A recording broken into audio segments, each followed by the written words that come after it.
Hold on to your butts. Come on, sucker. Let's get it on. Oh, you want to fight? You want to fight? Now, do not entertain hypotheticals. The world as it is vexing enough. You don't know anybody named Iris? I don't know nobody named Iris. Can I have a piece of toast? I don't give a damn what you think you are entitled to. We are changing the course of history as we see it. That is what Western demands. How could you do this to me? Really, I want to know. Why did you do that? What you feel only matters to you. And the truth shall set you free. And that's all? No, not for the real fire. We offer you the bond of family that very few can understand. Help me.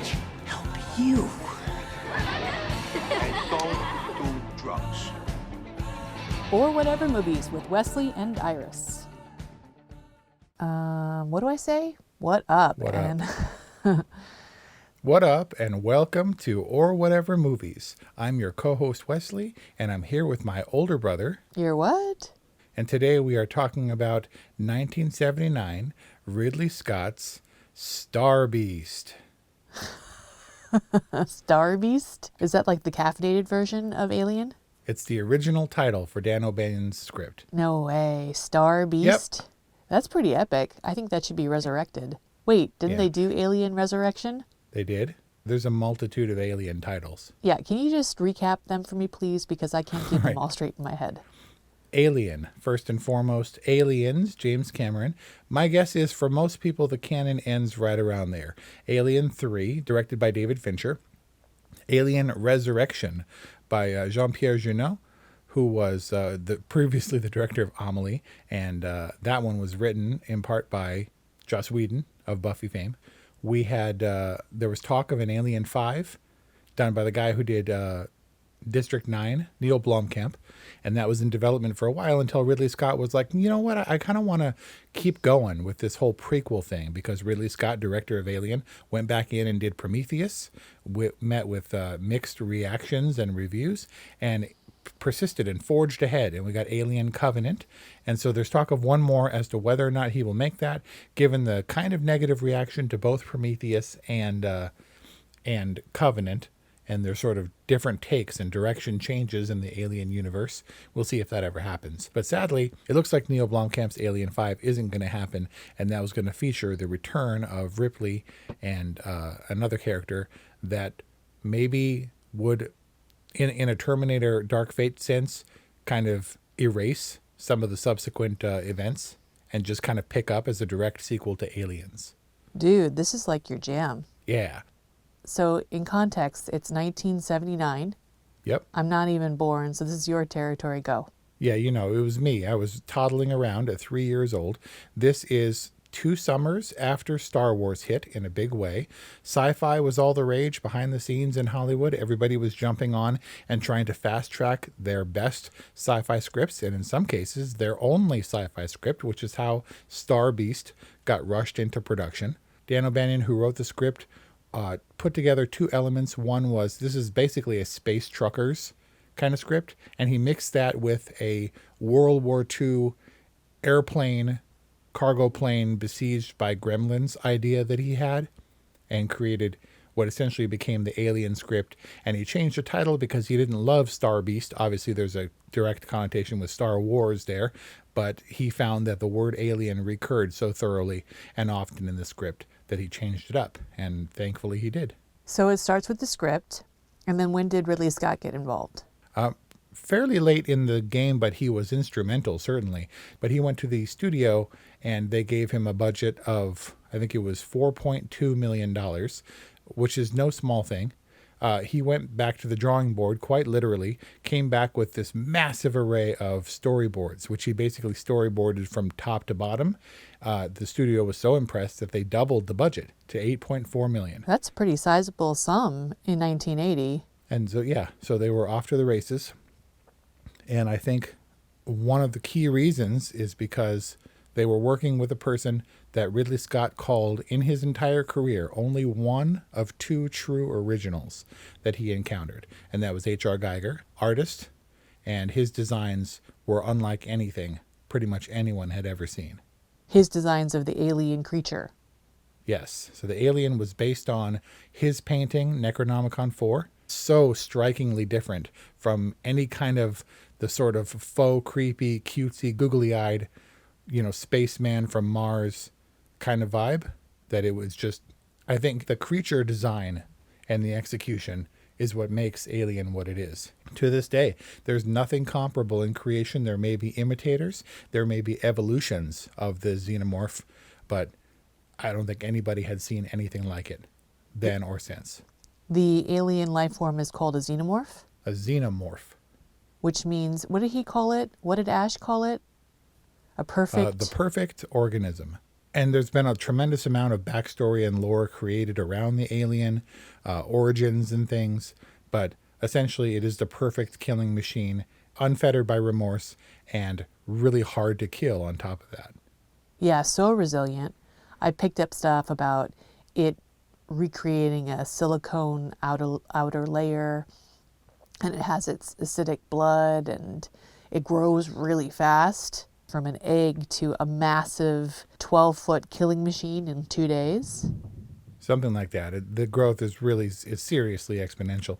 But kind of going back and putting on ourselves in the shoes of audience goers in 1979, coming off the heels of Star Wars, everybody is hungry for science fiction, and maybe know things are not going to go well. The tagline of this movie is, "In space, no one can hear you scream," and the original trailers are pretty terrifying to this day.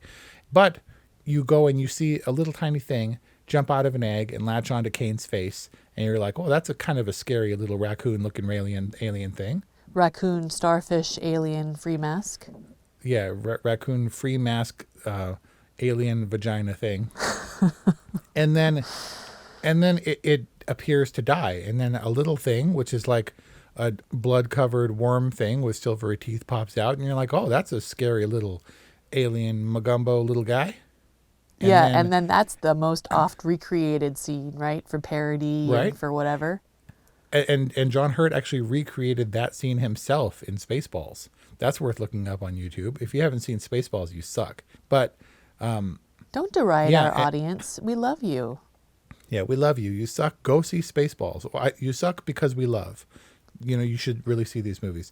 And so people are like, they're trying to make sense, as the Nostromo crew is. And so when they set out with the micro changes in air density little gun, trying to figure out where this little guy is. That's a total faux science, right? Like Ash is just like biding his time.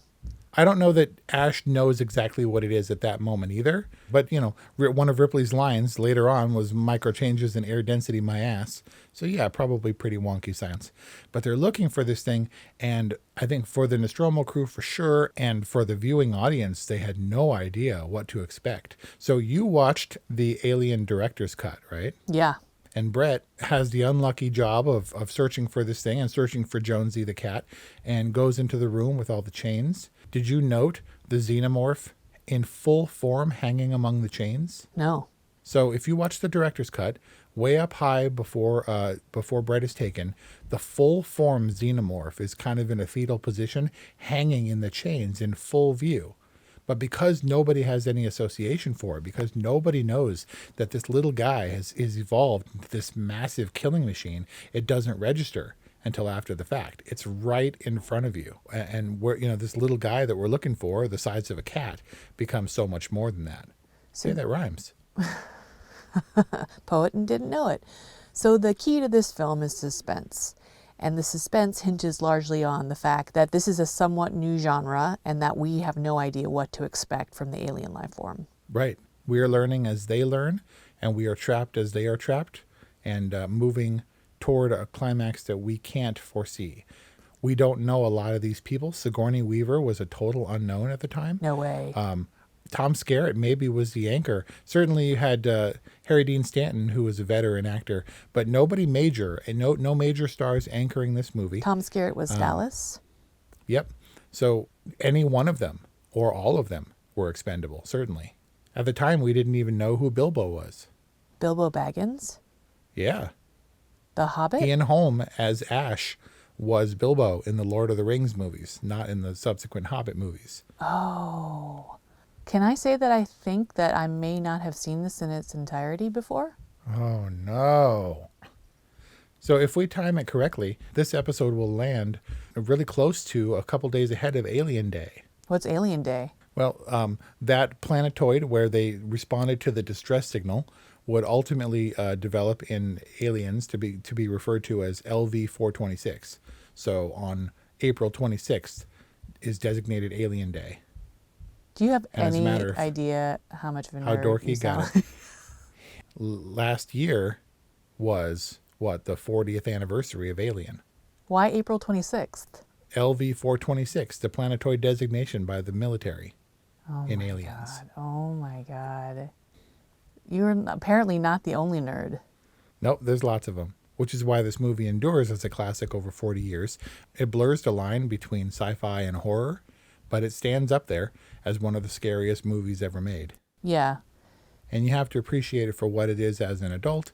And what I had resisted for so long with mom and dad's movies is how, this is the first movie of its kind. I didn't care.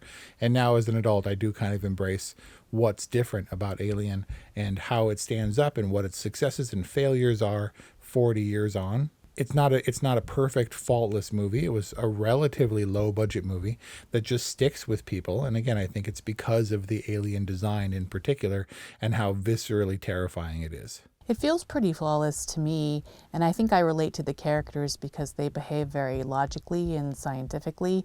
Not that I'm a scientist, but I didn't feel like they had a lot of false notes or false movements like idiots do in horror films when they go off looking for cats. Oh wait, Ripley spends like 5 minutes looking for a stupid cat. Yeah. Like, that was the only false note in this movie.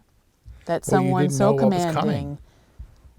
Of course you knew what was coming. You don't go looking for a cat in a horror movie when there's a killing machine on the loose. Nobody knew what it was. He was a little squirmy guy who would nip at your ankles. He was like the alien version of a chihuahua.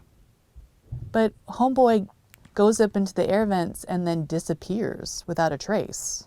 They didn't look. They were done looking for Jonesy after that, man, when Dallas went in there. So that part is hugely suspenseful, and part of that is because of the revolutionary computer graphics of the time.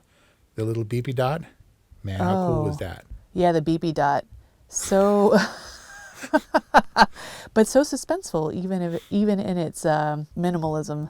Yeah, definitely scary because you have no, like Dallas, they have no better clue of what's happening, what's about to happen than he does. All they know is it's getting closer. It does feel very technologically advanced. Like, even now it feels like future tech looking at that stuff. I mean, not the chunky... Not the CRT tube TVs exactly. all over the place. Like, that doesn't... Yeah. But in terms of their overall science, they feel super advanced. I mean, what year does this take place in, or is it a parallel universe? I think it's about 150 years in the future. At least, for its time, which would be closer to 100 years now. Right. But not getting too far away from the air vent scene in Dallas. When I sat down and watched this with the Sneak as sort of her horror movie training experience several years ago, Dallas's death scene was really nerve-wracking for her. And so kind of dispelling that, now obviously with the ability to pause, you should go back and watch the Dallas death scene in slow motion or frame by frame. It's basically, he's got the flashlight, he turns, and the alien gives him jazz hands. And then we cut. It's the best thing ever. And so you watch the director's cut, as is your privilege, decades down the line. But the viewing audience in 1977 wasn't treated to Dallas's death. What do you mean? Dallas doesn't die? When she later rediscovers Dallas? Yeah. Yeah, no, that's not in the theatrical cut at all. So what is that chamber, and why does she go down there? I could see why it was expendable and they cut it out, because it didn't feel necessary. It didn't feel motivated. I didn't know where she was or why she went there. Not really sure, but this leads me to the point that in the Alien canon, if you're going to proceed whatsoever, Aliens is absolutely essential. It is a different kind of movie altogether.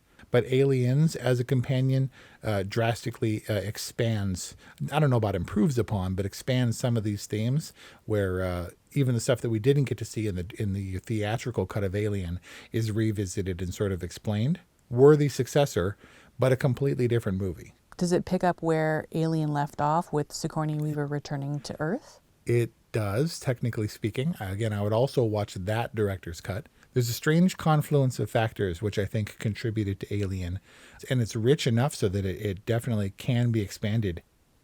But we're working with basically a guy in a suit and a scary monster movie that just he pitched it as Jaws in space, which is not that far from the truth, except you can't get out of the ocean for this one. Yeah, you're definitely lost at sea. The Sea of Space.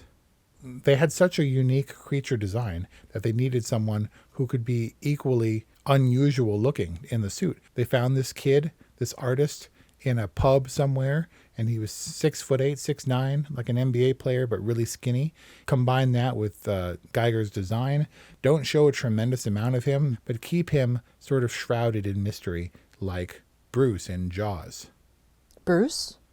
Yep, Bruce. The shark in Jaws was named for Spielberg's lawyer at the time, which I don't know is racist or not.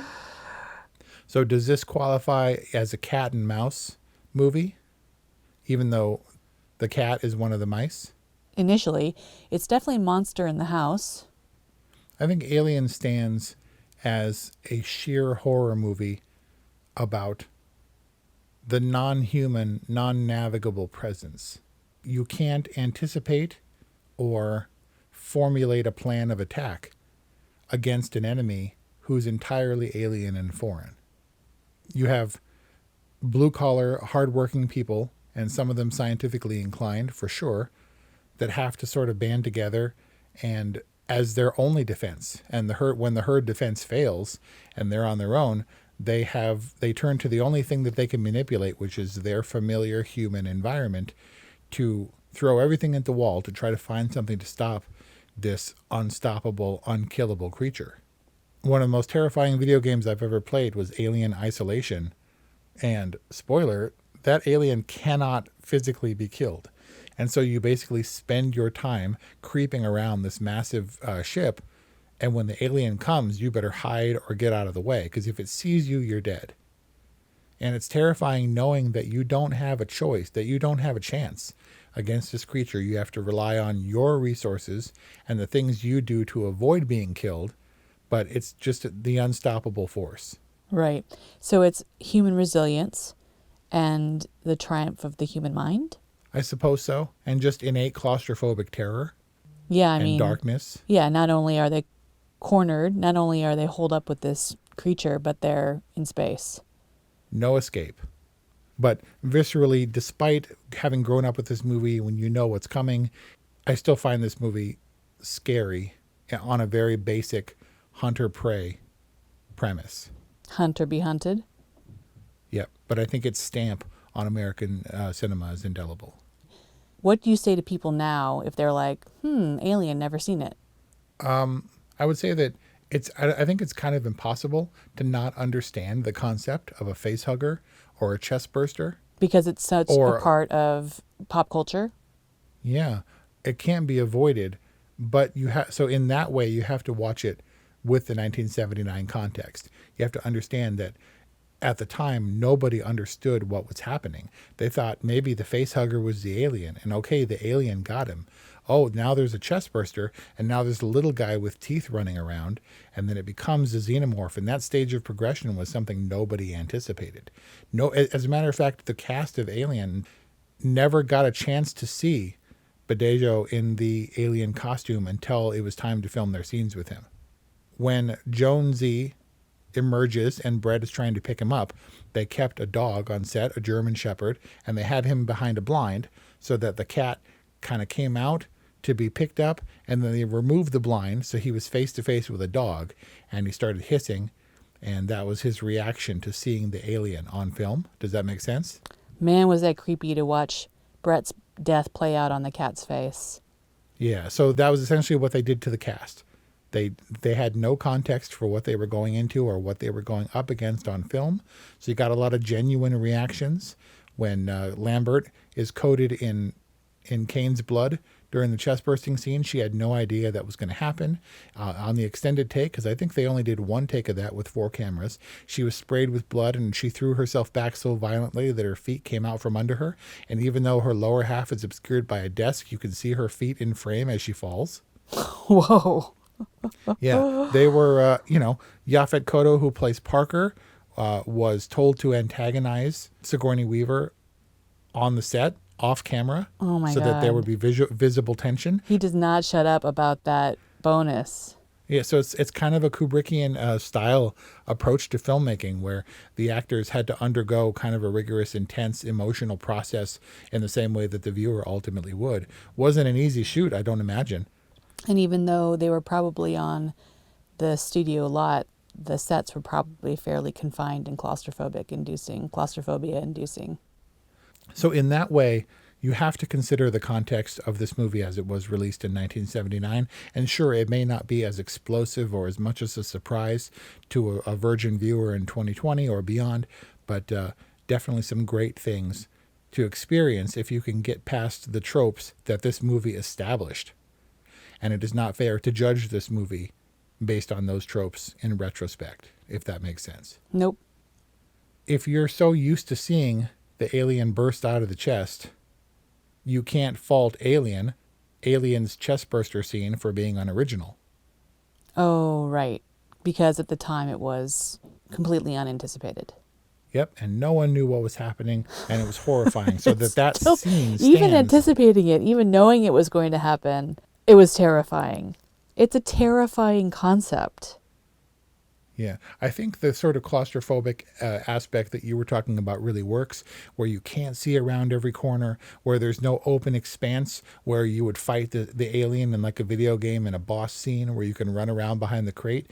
There was nothing like that. It was all hallways where you'd have to scoot to the side to avoid another person. Yep. Right? A lot of it was we saw Brett's death scene, like you said, on the cat's face. There were a couple of shots of the cat with the alien in the background where it's just a looming, hulking shape, or shadows when Lambert is about to die. The shot that Kelly has a problem with in all the monster movies, where for some reason one of the women character has to die like between the legs. That shot was actually filmed for a completely different scene in the movie, where the alien appendage or arm or penis or whatever it is, that was actually Ian Holm as Ash. That was through Ash's legs from a completely different scene in the movie that they stuck in there that wasn't used. Oh, really? And I don't know if that adhered to the weird women dying with things between their legs kind of trope, or if it established it or what. Yeah. I feel like the robot among us trope maybe started here too. Like the Battlestar Galactica thing. Yeah. By the way, why does he want to kill her with all of his artificial intelligence? Why does he kill her with a rolled up magazine? He had been short-circuiting by then. And it's very strange and yet equally horrifying. He's going to kill her until he's going to shove a magazine down her throat until she dies from it. That's horrifying. That's some malfunctioning robot shit. Yeah, I don't know how else you get there. So to cap it off, Ripley escapes in the shuttle. Yep. And then she launches off, and then the tension or the terror comes from the suspense of whether or not she's going to clear the ship before it self-destructs. Yes. But we know that she's not scot-free. I mean, that's a trope that long precedes Has Alien. it been established beforehand? That the alien's going to have its last attempt? I don't know. This is what Ridley Scott called the fourth act. After clearing the Nostromo's destruction, is it a given that the alien is going to be on board? Or does that trope exist because Alien first manufactured it? I mean, you tell me. I think because watching it in 2020 for practically the first time, I was like, all right, so where is it? Where is it hiding? When's it going to come out? So I think that it had gone through its life cycle in a sense that it was attempting at that point to hibernate. Because I don't know that it was hiding. Eventually, when she kind of draws it out, it's like, all right, who woke me up? I'm going to kill you. But it wasn't looking to destroy everything in its path or going on the rampage at that point. So it was like, yeah, I was wondering if it was like injured and why it was kind of like hiding out and not on the offensive. And then also why whatever gas it was that she shot at it, which looked like the gas from the Nostromo, affected it in such a way that it basically smoked it out of its hiding place. Yeah, it just disturbed it. And it just like so tickled it, and so he crawled out. Yeah. And so now, obviously in the coronavirus age, we have to note that Ash breached the quarantine, that the alien, that the contaminant got in because he breached the quarantine, and that 6 of them died. And then Ripley was able to save herself by wearing a mask. In her underpants, as we all are. I don't know about you, but I'm in my day jammies. Okay. Yeah, supposedly you're supposed to get dressed in order to be productive. Yeah, you go from day jammies to night jammies. But I think that the fight, I guess you can call it that, for ultimately was even in a more confined space, and she was at her own, in her bare skin, and really didn't have any resources against it, and she was able to innovate and find a way to get rid of the alien. Yeah, certainly makes her feel more vulnerable. But that is not the way that this movie was going to end. Ridley Scott himself, not just an idea, but he was going with the ending where Ripley climbs into her pod and everything is fine, and is about to, and notes the alien, tries to slam the door. He wrenches the door open and bites her head off, and the movie ends. Wait, in what version? In the version before this movie was filmed, that was the ending, until Fox started to have some trepidation and didn't want to kill the heroine outright. So, but that was the working that. ending as late as possible. I don't think so. Whoa. It always strikes me that because tragedies end in death, it always strikes me that horror films end in triumph. It has become a trope. I mean, there's got to be some catharsis, right? It is a curious thing why we are attracted to and enjoy horror, to put the viewer in emotional distress for enjoyment is a weird thing, right? Does it speak to the psychopathy or sociopathy in us? I don't know. I mean, maybe there's maybe it appeals to a sadist in us, but I also think it allows us to be so much happier about where we are, comfy in our bed or on our couch. Yeah. But there is a cathartic aspect to at least one person surviving at the end. Right. Alien was pretty good, man. I think it stands up. Yeah, I think it stands pretty well, because I think those crappier horror movies that aren't as timeless, I think you can tell, and I think that's why they aren't regarded, hugely after the fact. There were things in the 70s like Don't Look Now and these masterpieces in Suspiria that look dated and look crappy, and Alien is not one of those movies. It achieves a kind of a timelessness that helps us to enjoy it without being distracted by all the crap. It doesn't hurt that it's set in the future, and while some of the tech may look like the best that 70s tech has to offer, it still is kind of an alternate reality that allows us to suspend disbelief. Right on. So, let me guess, totally? Totally. For a number of reasons. For its place, for its historical place in movies, for the horror genre, for the science fiction genre as an antithesis to Star Wars, as a movie that grew on me as I grew emotionally and became one that I love, and for its contribution, and kind of defines what makes good horror and bad horror, and that all things in the horror genre are not created equal. You should see Alien. Even if you don't like it, examine why you don't like it and compare it to other horror movies that you do like and try to find out what the appeal is. Man, you're such a nerd. It's hilarious. Is there a name for Alien fans? Like Xenoheads? Yeah. I don't think so. Xenohead sounds pretty good. I mean, the alien basically is a huge head. Yeah, a huge penis head. If you look at any of Geiger's other works, you're like, wow, that's a penis. And a vagina. Like, it's the xenomorph design is like the least phallic of his designs. Really? It's pretty shocking. Like, it's unsettling in a way that you can be, if I saw it, I'd be like, well, this guy's a creep. But that kind of creepishness vaguely reined in is exactly what they needed for this design. Yeah, it's like it's alien, but somehow the phallus humanizes it. Dude, just look up H.R. Giger's work, and anything you see, you'll be like, oh, that's sex. All right, well, you have your assignment. That's our talk on Alien from 1979. Give us a call. Let us know what you think about it. 818-835-0473. Email us or whatever, movies@gmail.com. So we hope you enjoyed this one on Alien, and we'll see you next time.